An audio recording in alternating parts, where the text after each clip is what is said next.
సుజిత్, నువ్వు అలోన్గా ఉన్నావా? నా చేతిలో వణుకుతోంది చెప్పే ముందు. ఆ పాట బయట ఫుల్ సాంగ్ వచ్చేసింది, ఆడియో. సో జస్ట్ ఒక ప్రాంక్ కాల్ అన్నా. వాడు చాలా ఫ్రాంక్, వాడికి ఫ్రాంకా? ఓకే, పక్క వచ్చాను చెప్పన్నా. ఎవరు లేరుగా పక్కన? ఒక్క నిమిషం అన్నా చెప్పన్నా.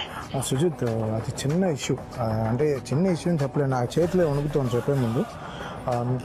ఎలా ఎలా లీక్ అయింది అని తెలీదు. ఎలా సింబు పంపించానా, ఎవరికి పంపించానా, ఎలా బయటికి వచ్చేసింది నాకు తెలీదు. ఆ పాట బయట ఫుల్ సాంగ్ వచ్చేసింది, ఆడియో.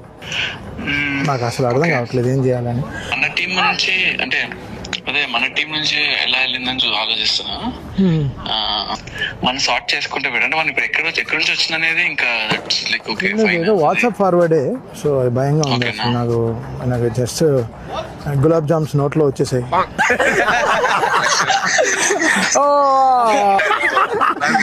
ఫోన్ చేసి నీకేనన్నా కూడా సోకేళ్ళన్నా అని అంటారు. సో అందుకని okay, just making fun bro. So just making fun.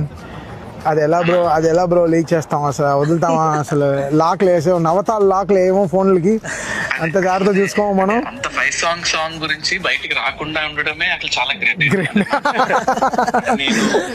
నేను నాకు అప్పుడప్పుడు అనిపిస్తూ ఉంటది, అంటే అంత సాంగ్ అంతా మళ్ళీ చూస్తున్నప్పుడు అరే సాంగ్ వచ్చినప్పుడు యూనో పబ్లిక్ రియాక్షన్ ఎలా ఉంటది అనే ఒక థాట్ ఉంది కదా. So let's heat it up bro. Done అన్న. Bye bro. బాయ్.